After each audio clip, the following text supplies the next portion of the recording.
Morning, guys. Excuse me, Recovery Jimmy here. Yeah, I just wanted to do a little video about, I know I always do that. I just wanted to do a little video. I need to think of a better way of introducing it. Yeah, about relapses and what constitutes a relapse. The reason, I know a lot of people that, Instagram in real life, Facebook, things like that are kind of in that habitual relapse cycle. So that's a kind of different kettle of fish, but someone recently just came to me and told me they'd had a few drinks. I think it was 3 glasses of wine, and it started me thinking, is that a relapse? Is that does that mean you have to reset your counter as such? Now, these are just my thoughts, obviously. Doesn't matter what other people, well, it does matter what other people think. That's not what I mean. It doesn't mean that whatever I'm saying is gospel. So 3 drinks. Now, this person in particular has over a year sobriety.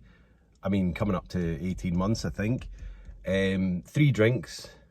Now, she decided after the 3rd one, which she said she was getting a little bit tipsy, didn't enjoy it, didn't like it, stopped, and didn't go back, and hasn't touched since. Now, does that constitute a relapse? I don't think so. I mean, in my mind, a relapse constitutes, I need to stop saying constitutes, a relapse would be when you've done a mad bender like you used to do, when you've gone back to your own old ways and you've gone hell for leather and you've gone fuck everything, I'm just going to get absolutely shit-faced. That's the addiction taking over. That's a relapse in my book. Now, for me, if I had 1, 2, 3 drinks, I would reset my counter, because 1, 2, 3 drinks wouldn't stop at 1, 2, 3 drinks. I would end up going back to that place where I would have, bottles of vodka. They'd be strewn around my cottage. It would end up being 2, 3 weeks probably, or it would end a lot sooner, because I'd have don't even bear thinking about, family, friends, everyone would be aware, because I don't do these things quietly. My Instagram, my Facebook would have been blown up with all sorts of absolute drunken nonsense. People would have been coming around to check on me. I'd have probably pretended I'm not even in, which, in a little cottage that I live in is pretty hard to do, especially when my car's outside. So in my book, I would have to reset the counter, because I know that it wouldn't stop at 3 drinks. Now, if I stopped at 3 drinks, would I reset my counter? I don't think I wouldn't reset it, because I didn't go back down that dark avenue, that dark, foreboding place that it takes you to. But having said that, this whole can of brainworms that's opened up, because if you do have 3 drinks and then you decide to stop, then your brain starts thinking, your addiction brain starts thinking, well, oh, hang on, well, we did it once, and actually, you know what, those 3 drinks, they were all right. I kind of enjoyed that. Maybe I can do this social drinking thing. And then that's when it starts, and it plays, and it'll just slowly drag you back in. As I said, for me, I'd be straight back in with 1 drink. But for, I think they call it grey area drinking, etc. That those little times where you just test the waters and do that, and it's not as if you're even trying to test the water. You don't want to become a social drinker, but your brain's telling you, look, you can do this. You're not like what you were before. That was just, that thing's got on top of you. All these little things will come in your head, and they'll be like telling you, right, I'll just try it one more time. And then, do you know what? That one more time after the 3 one-off thing, the one more time after that could be the end. Do you know what I mean? So that's where we need to be sensible and try and bring our brains back to the sobriety recovery brain rather than the addictive brain, because it really can just send you down that dark passage. Because the relapse, and this person that I'm talking about, she said that the drink the thought of the drink started, like, I think it was like 2 weeks before. So this is what we need to be aware of, that this can start manifesting itself like 2-3 weeks, sometimes a month beforehand. Now, I get that it's nice weather out, it's summertime, fucking Queen's Jubilee, do you know what I mean? There's all these things going on at the moment. The TT on the Isle of Man, it's like, it's a massive trigger for a lot of people, because everybody, this is this whole, I want to say, British thing, but it's a world thing. We drink on every occasion. We go to watch the Red Arrows, we have to have some beers with it. It's ridiculous. It's shouldn't be what we do. But that said, so I understand this whole time of year where people sitting in beer gardens, going to the beach, and it is I'm not gonna try and hide the fact that my brain doesn't start going there. It does. I think about it all the time. Not all the time, but every time you drive past a beer garden, or you're out with people and you think, oh, do you know what? Yeah. And I have to reset and go, no, because you know where that'll go. And that's the whole, we need to be careful thing. So 1, 2, 3 drinks, 1 drink, 4 drinks, I don't think it constitutes a relapse, because it's not where you were before.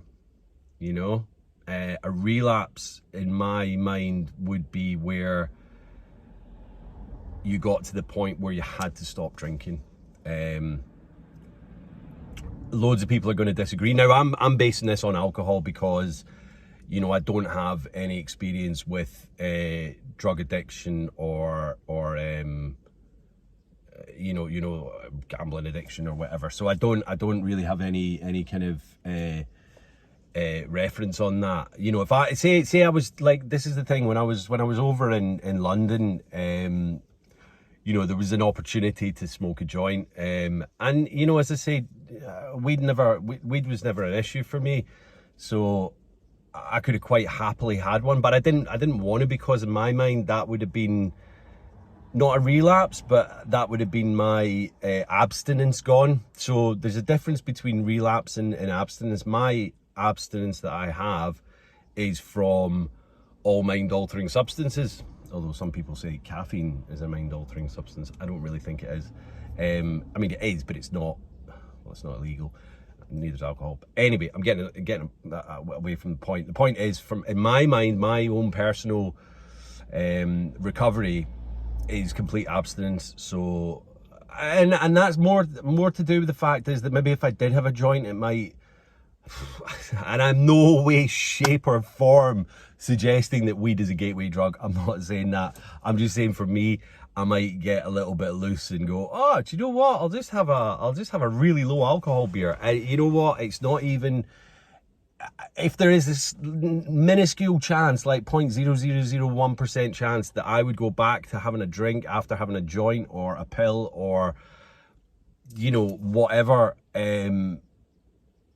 I'm not going to take that chance, because I know where it'll end up with me. I won't be able to have those 1, 2, 3 drinks, just because, I was an absolute monster, and I think that monster is still, definitely still in there. It's not going away. Time is amazing, because it builds a long, massive gap between the monster and you. It puts that space between us, but it's still there. So anyway, to get back to it, in my mind, my thoughts, I would reset if I'd had 1, 2, or 3 drinks, because I know it would lead me to mad fucking benders. But if you've just had 1, 2, 3 drinks and you didn't even get pissed, you know, it's like having, I suppose, maybe a fucking alcoholic liqueur chocolate, or having red wine in the bolognese that you didn't realize it was in there. I know the alcohol probably gets burnt off, but I'm pretty sure it does in the chocolates as well. But anyway, that aside, it's you've not gone back to where you were. So entirely up to you whether you reset, but I don't think it constitutes a reset, because that again will take away from all the hard work you've done. And if you start getting down about yourself and you go, oh, I've gone back to zero, do you know what I mean? Because I had 2, 3 silly drinks, do you know what I mean? Don't go back to zero after all that time, because that in itself will put this mental depression into you, and you'll think, I'm useless, I can't do that. So don't reset on that. Reset if you go on a fucking mad bender. But again, it's up to you. It's up to you. Whatever you feel is that you need to do. If it's eating you up inside and you're like thinking, I need to reset because that's going to give me the strength to rebuild my recovery, then do it. But if it's going to send you in the other path, don't do it. Because, you know, I know when I was drinking before, if I had like a week, 2 weeks and had a little drink, I was like, well, fuck it, you know, I've reset the counter, so I might as well just go hell for leather. So there's that kind of fine line between it. And again, it's opening up that can of worms, the brain worms, the little manifestations that say, well, we got away with it once, or, you know, you were okay, you didn't really go crazy, we can do it again. So just be careful. That's all I'm really saying, is just be careful. Make sure you understand the ramifications of whether you reset your counter or not. You know, some people don't even count the days. For me, it's been a great strength of purpose to count the days. And 659, 658 or something like that today. Don't know. I do count them, but just don't keep a tally on it every single day, because I don't do the daily Instagram. But I will do a daily Instagram today with this video, which you'll have seen now because you're watching the video anyway. So yeah, just be careful. Just be careful. You know, as I say, like 1, 2, 3 drinks, not the end of the world, but be careful where that might take you. That's all I'm saying. And just be careful of the addictive noggin, because it can be a dangerous place to end up if you start heading and thinking about that brain, that side of the brain. Get back onto the recovery brain. Right, I'm gonna go to work now, so have a great day, people. I love you all. Stay safe, stay strong, stay sober, stay supportive. Hit the like, share, DM me.